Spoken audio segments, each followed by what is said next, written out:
Tutup mukanya ya. Mukanya tutup. Mukanya tutup.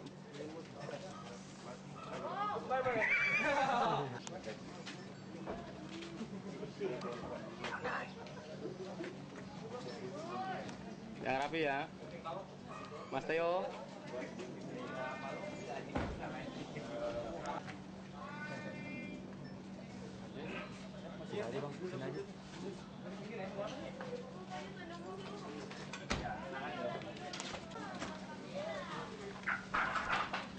Bangun, bangun TV. Lihat, jangan gitu. Nah, lihat mundur aja dah. Ya Allah. Kan mukanya ditutup. Satu mau kencing. Teo, sini aja. Ntar kau kencingin nanti Motor di dalam pada nggak ada tuh, tinggal satu doang. Tinggal trail sama itu yang merah. Nah, tinggal yang merah. Di dalam. Oh, masih ada kopinya di dalam.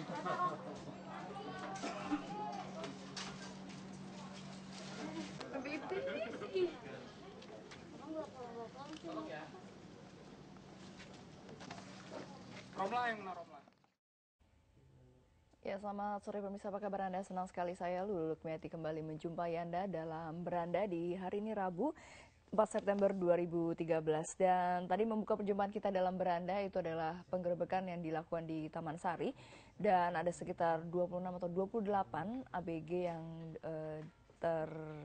tertangkap. Maksudnya di situ mereka menemukan bahwa ada 28 anak-anak di bawah umur dan juga anak-anak dari usia 15 sampai 22 tahun dan mereka terlibat dalam prostitusi. Dan banyak di antara mereka yang terjebak, tidak bisa keluar, tidak bisa kabur karena mereka juga terjerat utang. Nah, kita bicara mengenai prostitusi anak yang tampaknya masih saja terjadi, bahkan dengan penangkapan yang di Taman Sari ini juga membuka mata. Padahal kalau kita lihat di Taman Sari ini adalah pemukiman padat. Kok bisa ya warga sampai tidak aware, tidak sadar bahwa terjadi ada puluhan ABG yang terlibat dalam prostitusi, dan seharusnya kalau warga lebih aware mungkin bisa melihat kejadian-kejadian seperti ini. Dan yang menariknya juga penggerebekan ini dilakukan oleh Polresta Kota Bogor. Nah, kita akan membahasnya selama 1 jam ke depan. Stop Prostitusi Anak. Anda juga dapat bergabung bersama kami di lantai telepon 02151551111. Dan saat ini saya sudah bersama dengan Pak Aris Merdeka Sirait dari Komnas Anak. Apa kabar Pak Aris?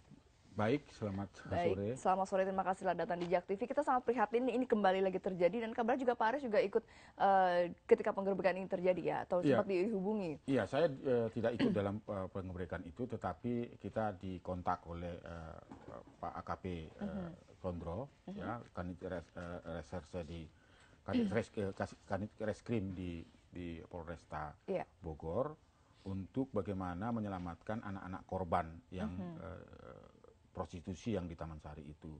Kita merekomendasikan supaya ditangani oleh Kementerian Sosial dan kita rekomendasikan ditempatkan di Rumah Perlindungan Sosial Anak yang dikelola Kementerian Sosial. Dan di sana anak-anak ini sekarang ini sedang diamankan di situ. Dan harapan kita adalah anak ini harus dijaga identitasnya, ya, gambarnya dan sebagainya. Tetapi fokus pada bagaimana membongkar kasus sindikat yang terorganisir ini. Ini tidak mungkin hanya orang per orang. Kabarnya sudah ada 4 tersangka ya yang sudah 4 tersangka, dan gitu. menurut saya harus dikembangkan. Tidak hanya 4 itu. Jadi sebenarnya ini sudah tali temali, karena kasus yang sama sebelumnya anak Bogor juga itu juga ditemukan ada di Manokwari, jadi korban prostitusi juga.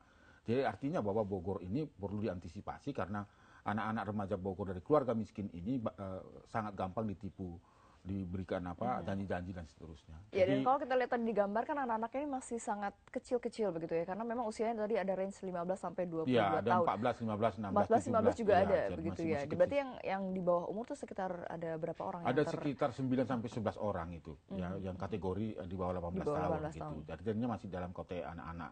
Nah, ini saya kira peristiwa ini adalah peristiwa menampar ya semua orang, semua pihak, termasuk penegak hukum, termasuk juga saya kira tanggung jawab penuh dari pemerintah Kabupaten Kota Bogor. Kenapa sampai ini kajian berulang-ulang? Sebelumnya itu sebenarnya sudah ada kasus juga ditangani oleh Polresta di sana, kasus yang ke Manukari itu anak dari Bogor juga gitu. Nah ini muncul lagi hampir lebih dari 28 orang. Saya kira praktek-praktek prostitusi ini harus kita hentikan dengan menggunakan pendekatan perlindungan pada korban. Jadi bukan korbannya seperti disorot di mana, kemudian ditanyain lagi, dipersalahkan. Oh ya, kamu sudah seperti ini kok mau sih?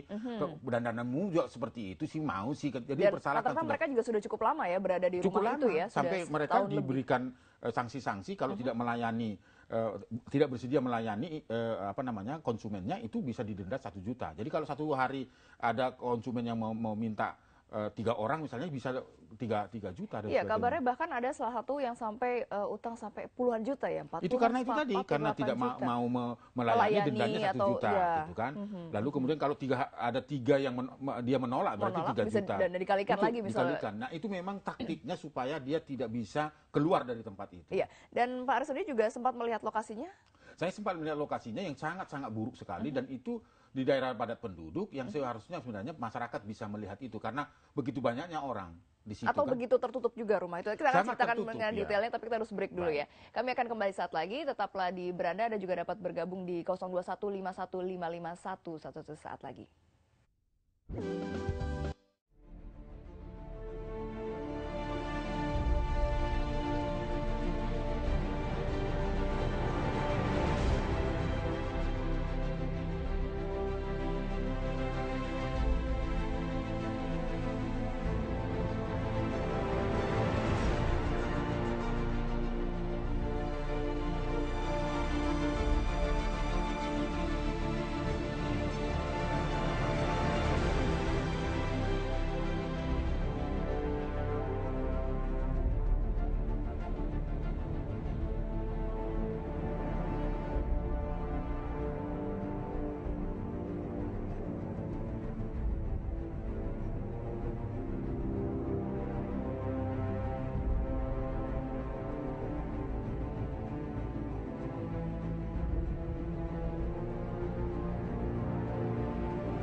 Iya, pemirsa, itu tadi adalah lokasi tempat penggerebekan yang mengamankan 28 ABG dan juga ada 4 tersangka yang juga diamankan di Taman Sari, Jakarta Barat. Kalau Anda juga bisa lihat lokasi penggerebekannya sendiri memang di pemukiman begitu ya. Dan kalau kita lihat tadi juga sudah Bang Haris juga mengatakan bahwa ini memang seharusnya juga ada awareness dari masyarakat yang sekitarnya. Dan kita juga sudah kedatangan tamu cantik juga, Mbak Zoya Amirin, apa kabar? Baik. Baik, terima kasih telah datang di Jak TV. Tadi kita bicara mengenai terkait dengan penggerebekan yang dilakukan di Taman Sari, dan ini juga tadi kebetulan Bang Haris juga ikut menindaklanjuti ya tentang kasus ini ya. Dan tadi sebelumnya saya juga sempat menanyakan mengenai detail dari rumahnya sendiri. Ikut ke dalam tadi kalau kita lihat sempat ada dilas dulu ketika menggerebekkan. Berarti artinya mereka memang sangat tertutup sekali begitu ya? Ya, karena sebenarnya ini kan karena ada laporan masyarakat. Pertamanya berlatar belakang laporan keluarga yang kehilangan anak. Ya, itu dulu sebenarnya dilaporkan di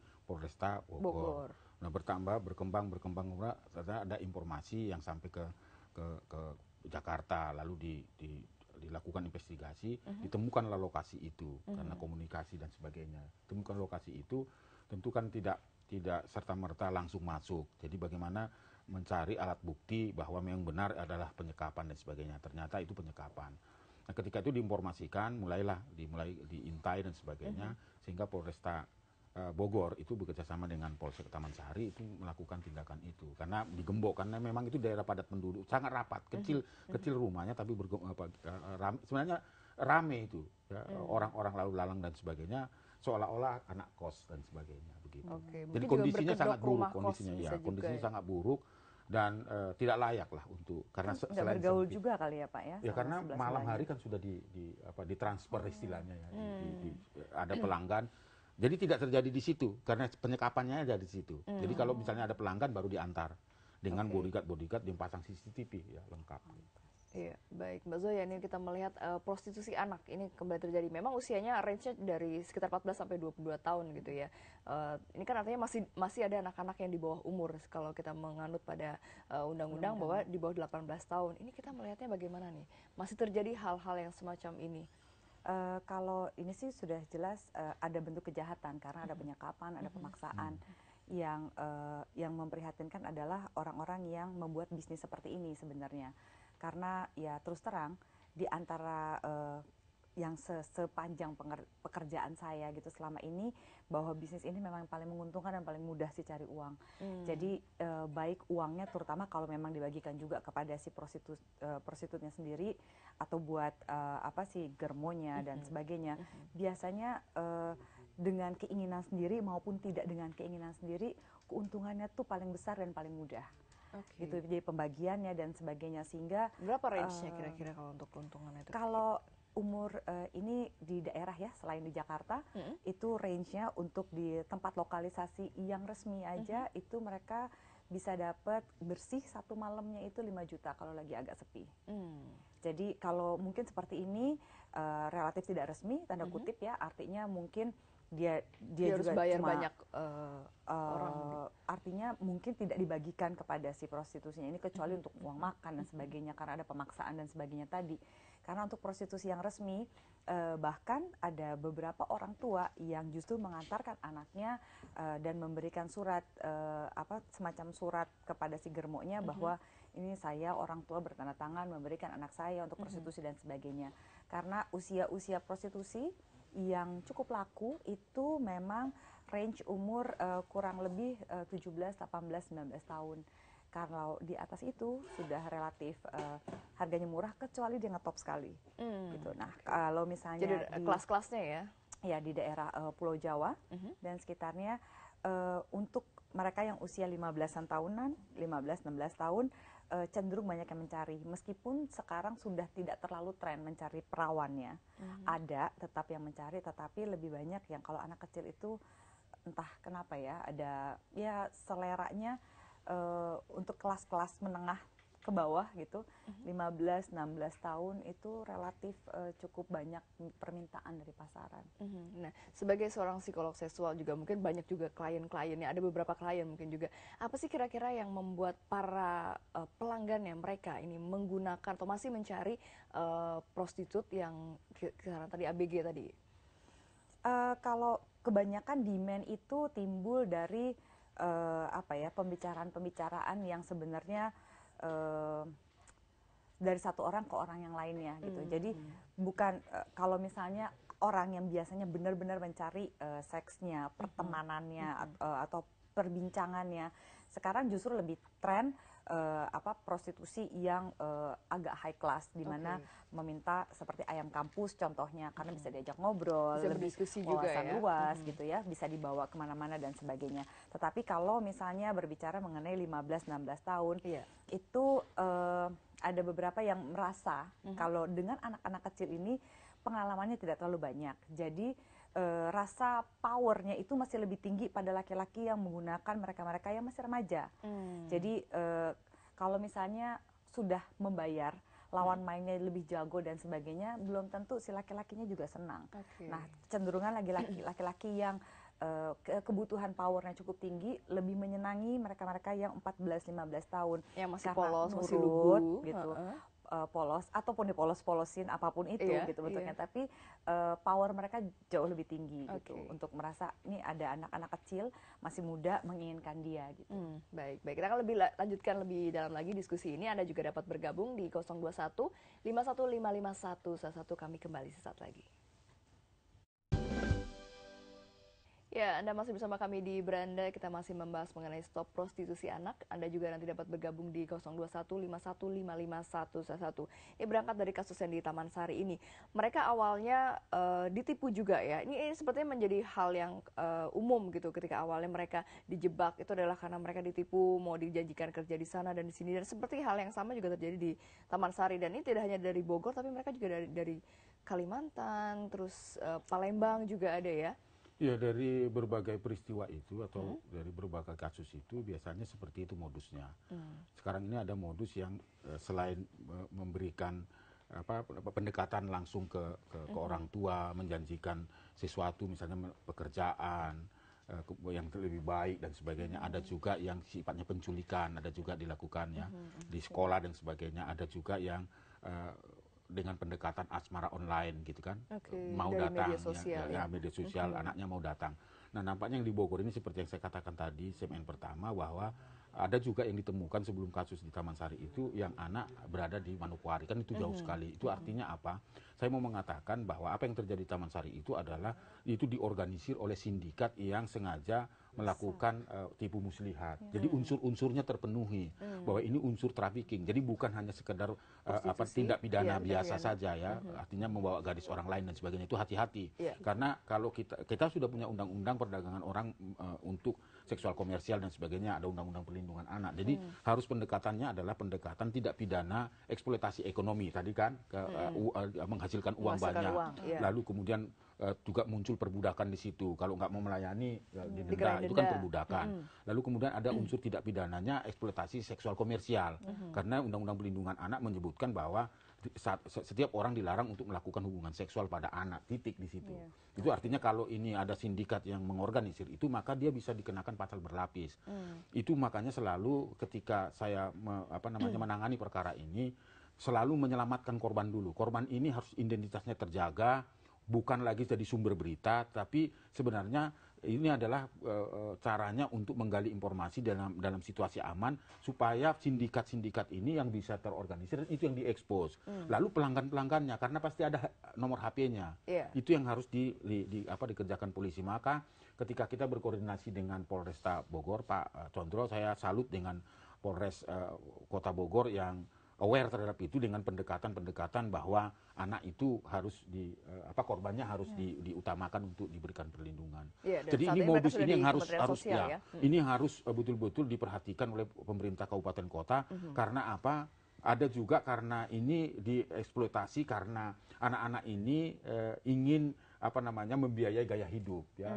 Baik itu desa dan kota kan, ketika lihat televisi kan itu semua remaja ingin punya BlackBerry, punya rambut gigi di behel dan sebagainya. Lalu kemudian keriting dan sebagainya, atau dilurus atau rebonding. Maka dikenalkan anak-anak remaja kita dengan 3B tadi ya. Rebonding itu bonding dan behel dan BlackBerry. Nah, jadi itu kan gaya hidup yang oleh masyarakat atau remaja-remaja yang secara ekonomi terbatas kan sulit. Akhirnya ketika dibujuk rayu, akhirnya disitulah peluangnya.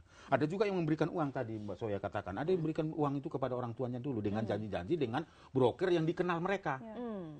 Jadi bukan otomatis orang luar datang, itu tidak. Jadi modusnya adalah memanfaatkan broker-broker atau memanfaatkan orang desa di sana untuk mendirikan pendekatan kepada orang tuanya. Ini hati-hati sekarang. Dan untuk sindikat ini apakah memang pemainnya pemain baru atau sebenarnya pemain lama? Oh no, ini sudah pemain lama, dan ini sebenarnya bukan saja hanya prostitusi. Sekarang ini modus yang baru itu adalah ketika dia berhasil merekrut 1-2 orang yang remaja, maka remaja ini akan diminta untuk merekrut temannya lagi dengan menceritakan keberhasilan. Jadi sehari, 2 hari atau 1 bulan itu menunjukkan keberhasilan. Ada uang, tergantung lifestyle bajunya udah keren. Dalam kerangka itulah dia untuk mengorganisir temannya lagi. Kita ingat beberapa waktu yang lalu mucikarinya anak umur 14 tahun begitu ya. Itu terjadi Purwokerto dengan di Surabaya. Ini juga kita begitu. Baik, kita akan lanjutkan, tapi kita harus break dulu. Kami akan kembali saat lagi, tetaplah di Beranda.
Ya, itu adalah tadi gambar penggerebekan di Taman Sari yang kemudian mengamankan sekitar 28 ABG dan juga ada 4 orang tersangka, dan kita masih juga menunggu bagaimana kelanjutan dari kasus ini. Kalau tadi saya juga sempat berbincang dengan Pak Aris dan juga Mbak Zoya bahwa memang ini adalah biasanya pemain-pemain lama begitu ya kalau kita bicara mengenai siapa mucikari, siapa jaringan-jaringan ini, dan mungkin juga ada kemungkinan dia jaringan ini terkait dengan jaringan yang di tempat-tempat lain begitu ya Oh Pak iya, Aris, jadi memang itu sengaja diputar begitu. Jadi artinya sekali lagi kita terima kasih untuk Polresta Bogor mengkomunikasikan dengan kita, dan kita ikut membantu supaya membongkar jaringan itu. Karena sindikatnya jangan berhenti pada 4 itu. Itu tidak benar hanya 4. Tapi dari situ kita bisa kembangkan, maka betapa perlu menyelamatkan korban kan supaya dia menginformasikan. Bahkan menurut saya tidak berhenti pada sindikatnya, tetapi juga pelanggan-pelanggannya. Pelanggan-pelanggannya yang ngerti bahwa itu anak-anak atas permintaannya dia anak-anak, tapi dia masih melakukan itu. Dan biasanya justru para pelanggan ini yang tidak terjerat oleh hukum. Iya, padahal Undang-Undang Perlindungan Anak setiap orang yang melakukan hubungan seksual, apakah karena bujuk rayu, tipu muslihat, Apapun itu. pidana gitu loh. Nah, oleh karena itu harus dicari selain sindikatnya, siapa sih pelanggan-pelanggannya, ada kok nomor handphonenya di situ. Kan itu Harus ya, Kan pasti ada datanya. ada menghubungkan. Karena itu kan bukan di tempat lokalisasi kan, itu dikatakan tanda petik disekap di satu rumah, dijaga oleh bodyguard. Ketika ada telepon yang bunyi, butuh sekian di tempat mana, misalnya di tempat ini untuk menemani apa, dengan Umur anggarannya berapa, berapa, umurnya berapa, itu diantar lewat sepeda motor, bukan naik mobil gitu. Memang itu sengaja modusnya seperti itu. Iya, oke, sebelum ke Mbak Zoya kita sapa dulu penelpon. Halo, selamat malam. Halo, Iya, selamat malam, dengan Ibu siapa di mana? Ibu Mami tadi sudah saya. Ya, silakan Ibu Halo? Mani. Halo, selamat malam. Ibu, Hmm. Ibu Mami. Tidak ada kata ya. Saya melihat ini rasanya mau menangis ya. Begini Ibu, saran saya, kalau melihat itu kejadian ada di pemukiman, ya, melihat kejadian itu di pemukiman, itu nampaknya itu hampir semua orang tuh mesti tahu itu ya. Pemukiman yang padat. Jadi ini sebetulnya kita bisa minta tolong ya sama RT atau RW setempat, jangan sampai ada pembiaran.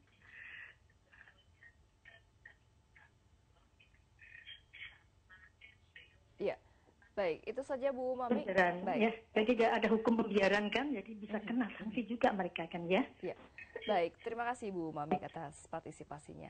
Nah, kalau kita bicara tadi juga mengenai modus, gitu. Modus adalah penipuan. Kok sepertinya orang tua tidak waspada dan sepertinya ya percaya aja kalau misalnya ada yang menawarkan, ini loh anaknya mau kerja di ini, mau kerja di Jakarta atau mungkin mau kerja di luar negeri menjadi TKW. Sepertinya orang tua juga tidak belajar atau bagaimana sebenarnya Mbak Zoya? Pada dasarnya ketika himpitan ekonomi, kalau menurut teori Abraham Maslow ini masuk akal sekali gitu, bahwa ketika perut itu belum kenyang, yang lainnya itu tidak dipikirin, Mbak. Oke. Gitu. Jadi menghalalkan semua cara begitu. kurang lebih gini, need of fulfillment ya, kebutuhan dasar manusia adalah makan, minum, seks ya, seks dalam arti biologis gitu. Jadi kebutuhan-kebutuhan itu juga sudah dirasakan memang ada. Nah kalau orang kebutuhannya yang paling dasar makan sama minum aja belum bener, boro-boro mereka akan mikirin yang namanya self esteem, mikirin rumah, mikirin pakai apa, mikirin sekolah, mikirin kerjaan, nggak mungkin bisa. Orang itu perutnya harus kenyang dulu, baru dia bisa Berpikir tambah begitu ke ya. hal yang lain lagi. Apakah orang tua tidak belajar? Mungkin dari awalnya memang tidak punya banyak informasi. Kalau misalnya himpitan ekonominya masih besar, kalau saya, kalau dari pengalaman saya sendiri, plus tadi saya dengar juga dari Pak Alex bahwa banyak kan di desa, mungkin nggak. Nah, saya baru balik dari Indonesia Timur nih ya, saya baru dari Kalimantan, dari Derawan kemarin. Saya juga baru dari Flores beberapa hari sebelumnya. Itu listrik untuk di daerah Flores, di Pulau Komodo dan sekitarnya, di sebuah desa itu hampir sebagian besar hanya ada pada jam 6 sore sampai jam 12 malam setiap harinya. Mungkin nggak sih nonton TV? Mungkin nggak. Gitu ya. Hampir setiap rumah mungkin cuma ada 1-2 rumah, itu juga rumah RT atau nonton TV bareng-bareng, tapi sebagian besar tidak punya banyak akses informasi gitu. Jadi apakah orang tua tidak belajar? Pendidikan kita masih rendah, kebutuhan ekonomi kita sangat-sangat tinggi. Satu, orang tua memang mesti banyak digalakan seks edukasi ya mengenai ini. Apalagi ini sindikat jaringan ini jauh lebih pintar mungkin daripada kita ini ya. Kita kan kejar-kejaran terus. Saya, Pak Alex, dan orang-orang yang terlibat dalam intervensi kesehatan seksual, hak-hak seksual pada anak, kesehatan remaja dan sebagainya. Ini sulit gitu. Jadi kalau kita mau membongkar sebuah sindikat yang besar ini, kerjasamanya mesti dari segala hal gitu. Ya baik kami secara pribadi, dari LSM, dari pemerintah, dari orang-orangnya sendiri, itu memang mesti luas. Bahkan tadi Bu Nafa juga mengatakan dari RT begitu, kalau ini terjadi di pemukiman. Iya, nah kalau misalnya dia minta izinnya, oh ini memang buat TKW, susah juga gitu kan. Kadang-kadang izinnya apa, prakteknya apa, kan nggak ada yang tahu apa yang terjadi dalam sana. Tadi untuk penggerebekan saja mesti pakai las. Pak Alex mengatakan tadi di luarnya itu ada CCTV dan sebagainya. Dianterin ke sana pakai bodyguard. Mungkin juga saya pikir ya keadaan seperti ini anak-anaknya mungkin tidak diizinkan untuk bergaul, berinteraksi. Kalau enggak mungkin udah ketahuan dari dulu-dulu kan udah ngomong, udah ada berita, mencoba kabur, atau dia bisa bicara sebenarnya dengan klien misalnya. Atau klien juga ada kebutuhan mereka sangat kan? Diancam ya. Iya, ketakutannya cukup tinggi. Saya Cukup pikir. tinggi terhadap ini ya. Anak pada usia seperti itu ketika diancam pasti dalam keadaan ketakutan gitu. Itu apa namanya, Memang secara psikologis begitu ya? begitu anak-anak dengan ancaman dan sebagainya gitu loh. Bahkan memberitahu kepada orang lain nanti. Kalau dia misalnya direkrut dari anak sekolah gitu, nanti kalau gambarmu ini saya kasih sama temanmu, itu membuat dia semakin ketakutan. Jadi dibawa ancaman. Oleh karena itu sekali lagi bahwa pendekatan hukumnya itu harus dikenakan pasal berlapis bagi orang-orang yang sudah tahu anak kok masih minta gitu, orang dewasanya gitu, yang maaf kata yang biadab itu kan sebenarnya konsumen itu ya, karena ini kan prinsip ekonomi, supply and demand. Jadi mau dihancurkan lokalisasi dimanapun malah akan lebih memperparah keadaan, tidak memperbaiki moral. Oke, baik. Ada penelpon, kita sapa dulu. Halo, selamat malam. Halo, Iya, dengan siapa di mana? ini dengan Glenn di Ampera. Iya, silahkan Glenn. Oh iya, ini saya cuma mau kasih input aja. Di mana permintaan terkait dengan prostitusi itu kan terlalu tinggi ya, sampai 6 juta pelanggan. Sampai 6 juta pelanggan itu bagaimana kalau pelanggannya itu aja yang kita kriminalkan, sebab anak-anak ini selama ini menjadi korban dari orang-orang dewasa. Gitu, itu aja sih. Baik, terima kasih atas masukannya. Jadi memang pelanggan ini sangat sangat jarang sekali. Itu yang saya katakan. Makanya juga saya berharap dengan teman-teman media juga jangan berulang-ulang mengekspos. Sudah cukuplah diinformasikan, gitu kan? Karena ini korban. Jadi yang harus diekspos itu adalah 4 orang yang sedang ditangkap tersangkanya sekarang. ini ya. Itu Karena untuk mencari jaringannya. Iya, itu yang diekspos terus. Artinya ada hukum sosial di situ. Selain nanti dalam proses hukum bahwa kalau dia bersalah melakukan tindakan itu dengan sengaja, maka dia akan dihukum sesuai dengan hukum positif kita. Tapi juga ditambahkan hukum sosial. Hukum sosialnya ada diberitahukan kepada publik bahwa ini loh sindikat-sindikat yang mengorbankan anak-anak ini. Jadi anak-anak ini sudah diselamatkan. Oleh karena itulah menurut saya sekali lagi bahwa Polres Bogor itu mengkonfirmasi ke kita kemana anak ini perlu mendapatkan perlindungan. Akhirnya kita biasanya kerjasama dengan Kementerian Sosial, ditempatkanlah di sana. Saya kira sudah pas di situ. Oleh karena itu saya kira Pak Dran, itu saya kira betul ya. Mari kita sama-sama para pelanggannya ini yang sekali lagi saya yang demand ini yang biadab itu kan perilaku konsumennya sudah tahu anak dia minta gitu loh. Bagaimana kalau itu putrinya? Bagaimana itu kalau itu cucunya kan gitu ya. Itu kan kasihan. Artinya moralitas itu yang sudah hancur di karangan pasti menengah atas kan, karena bisa membayar 5 juta, katakanlah minimal 1 juta, 5 juta itu kan berarti yang punya uang lebih dan dari kalangan intelektual gitu. Dan dia tahu bahwa anak ini nggak sekolah, anak ini korban dari kemiskinan, seharusnya dilindungi kan gitu. Idealnya seperti itu, tapi ternyata moralitas kita sekarang ini, bangsa ini juga hancur gitu. Ya bahkan ada yang misalnya kelas, saya juga bingung waktu itu pernah dalam sebuah penelusuran gitu. Saya lagi ingin mencari tahu banyak mengenai sex trafficking dan sebagainya. Saya bingung ketika saya harus mengkategorikan menengah ternyata Pak. Gitu. Pengalaman saya adalah begini, ketika saya mau kategorikan menengah adalah dari uang tentunya ya, 1 juta, 2 juta, dalam bayangan saya adalah sama persis seperti yang Pak Alex katakan, pasti menengah ke atas dong, orang mampu 2 jutaan gitu ya, 1 juta, ternyata ada mulai dari supir truk, itu ada yang mampu membayar 1 juta ternyata hari gini. Jadi dia punya bisnis sendiri, kan sekarang banyak entrepreneurship ya, dia punya misalnya jualan bakso atau makanan apa gitu ya. Jadi mereka dengan bisnis mereka itu sendiri ternyata mampu loh afford sampai 500.000 sampai 1 juta udah di kalangan mereka. Nah, itu kan sebenarnya kita nggak nyangka mereka itu bisa dikategorikan sebagai menengah loh sekarang. Dan mereka mampu bayar segitu. Dan keperawanan sekarang paling murah itu diperjualbelikan sekitar 7 sampai 10 juta. Wow. Gitu, dan boleh milih. Pertama Boleh milih milihnya bentuk maksudnya? mukanya, Oke. mau orang mana, Suku mana begitu mau ya? suku mana gitu, disediakan gitu, termasuk nanti ada fotonya dan sebagainya. Itu agak-agak sedikit seolah-olah ini demand-nya banyak dan sebagainya, bahkan ada yang sampai dilelang yang namanya keperawanan itu gitu. Jadi pada anak-anak justru awalnya keperawanannya diperjualbelikan dulu, dilelang, dikasih pada yang paling mahal. Setelah itu akhirnya nanti dia bilang, oh ini dilelangnya paling tinggi nih dibandingkan yang ini waktu pertamanya. Itu pun jadi harga tersendiri untuk si orang-orang yang meminta. Apakah para pelanggannya kita bisa sebut sebagai orang yang sakit? Tapi jawabnya nanti kita sapa dulu penelponnya. Halo, selamat malam. Halo, selamat malam. Iya, dengan siapa di mana? Dengan Andreas, Bogor. Iya, silakan Pak Andreas di Bogor. Iya, sebagaimana yang disampaikan Mbak Soya ya, itu sangat betul sekali dan itu tidak hanya terjadi di kota besar. Kebetulan saya juga sering area aktivitas saya ada di desa-desa di Jawa Tengah. Itu memang tren anak-anak muda, kemudian pelacuran di tingkat pelajar memang sudah cukup memprihatinkan. Dan itulah yang menjadi concern kami semua untuk kita ke arah kesehatannya, karena mereka sama sekali buta sama sekali tentang kesehatan reproduksi. Ini yang paling memprihatinkan, karena cukup juga mengancam bahwa IMS dan kemudian HIV/AIDS itu mengancam mereka dan setiap anak-anak yang saya temuin itu mereka nggak tahu apa itu kondom sebagai alat proteksi. Itu sama sekali mereka tidak tahu. Dan memang benar bahwa mereka ini tadi dalihnya memang untuk mendapatkan uang, yang artinya untuk menjadikan dirinya itu gaya hidup seperti layaknya yang sering mereka lihat di TV.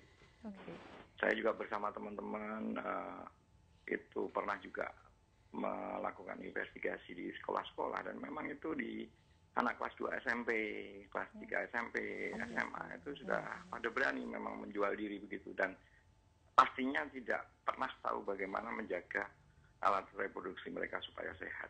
Iya. Baik Pak Andreas, terima kasih atas Saya tanggapannya. sangat mendukung sekali nih Mbak Zoya untuk itu, dan kita kampanyekan terus-menerus, dan kita memang berharap sex education ini bisa diajarkan di sekolah. Artinya bukan dalam arti seperti yang mungkin disalahartikan beberapa dalam pengertian sempit begitu ya Pak Andreas. Iya, tetapi lebih ke arah bagaimana sih mereka menjaga harkat kewanitaan mereka, kemudian menjaga dirinya supaya sehat, itu yang paling pokok. Gitu. Ya baik, terima kasih Pak Andreas atas tanggapannya. Nanti juga akan ditanggapi oleh Mbak Zoya dan juga Pak Aris. Kami akan kembali saat lagi, tetaplah di Beranda. Iya, terima kasih.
Kenapa ada S-nya? Ada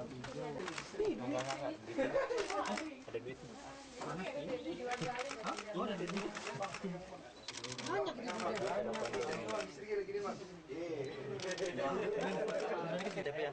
dimasukkan ya. Ya, Anda masih bersama kami di Beranda. Tadi adalah bagaimana kondisi rumah dan juga barang bukti yang ditemukan saat penggerebekan. Mungkin kita bisa melihat ada alat kontrasepsi, kemudian obat-obatan, mungkin obat-obatan untuk ini ya, stamina, pencegah hamil atau haid dan segala macam. Nah, kembali tadi juga mungkin menanggapi penelpon. Iya, saya kira Pak Andreas, saya beri apresiasi, tapi saya tidak menggunakan kata anak itu menjual diri ya. Jadi karena dalam perspektif perlindungan anak, anak itu adalah korban. Jadi siapapun orang harus memberikan perlindungan pada anak. Jadi tidak ada istilah atas kesadaran sendiri menjual. Pasti ada beban, ada latar belakang. Apakah kemiskinan, apakah karena untuk biaya hidup dan sebagainya, atau gaya hidup dan sebagainya.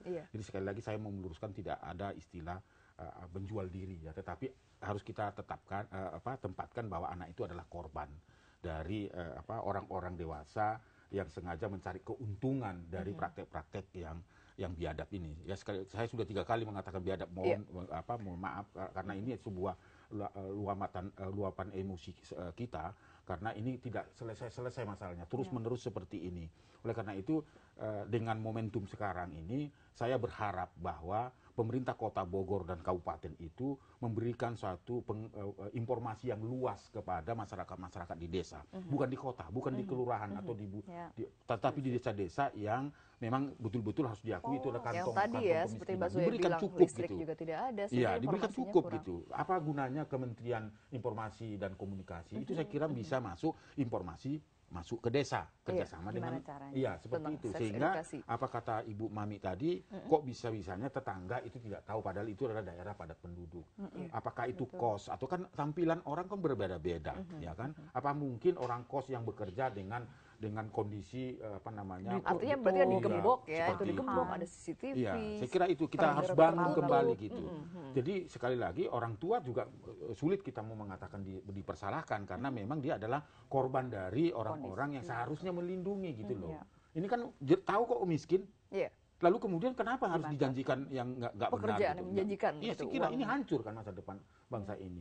Dan ini menurut saya sekali lagi semua pihak termasuk para pemirsa Jak TV, ayo sama-sama gitu. Kita perangin dan kita lawan, karena ini merupakan kejahatan kemanusiaan yang amat luar biasa yang tidak bisa ditoleransi gitu. Oke. Nah, sejauh ini Pak Aris sendiri dalam mendampingi kasus-kasus semacam ini, apa sih sebenarnya kesulitannya untuk menjerat para pelanggan?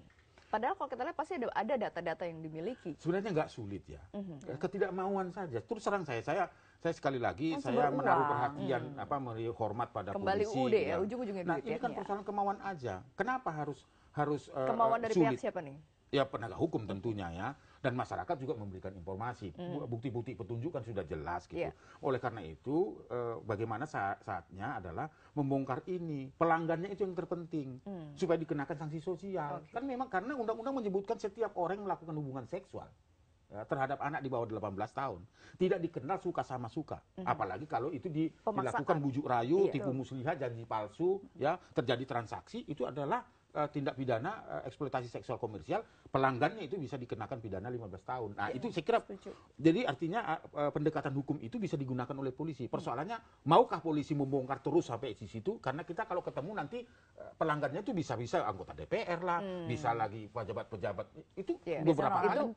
Apa yang terjadi di Sumeneb misalnya atau di Madura itu kan waktu itu dibungkus dengan perkawinan agama, adat, dibawa ke hotel, tapi ada mucikarinya untuk mencari anak-anak, dan itu adalah pelakunya adalah kalangan menengah atas dan kalangan politikus pula lagi kan gitu. Tokoh-tokoh publik ya. Agak mempersulit jadinya keadaan seperti ini. Jadi kalau saya juga lebih setuju dengan gini, hukum jelas bahwa anak 18 tahun di bawah 18 tahun, artinya meskipun ini ada keinginan dia sendiri, siapapun pihak yang mengetahui, orang tuanya kah atau temannya atau yang memintanya juga jangan juga tahu hukum gitu. Ya udah jangan disentuh-sentuh kalau anak di bawah 18 tahun. Kan sekian Itu sebenarnya. sudah selesai kan gitu. Iya, selesai Dia bisa sebenarnya. melakukan kepada orang dewasa. Dia menawarkan dirinya sekalipun gitu. Yang lebih tua harus lebih paham.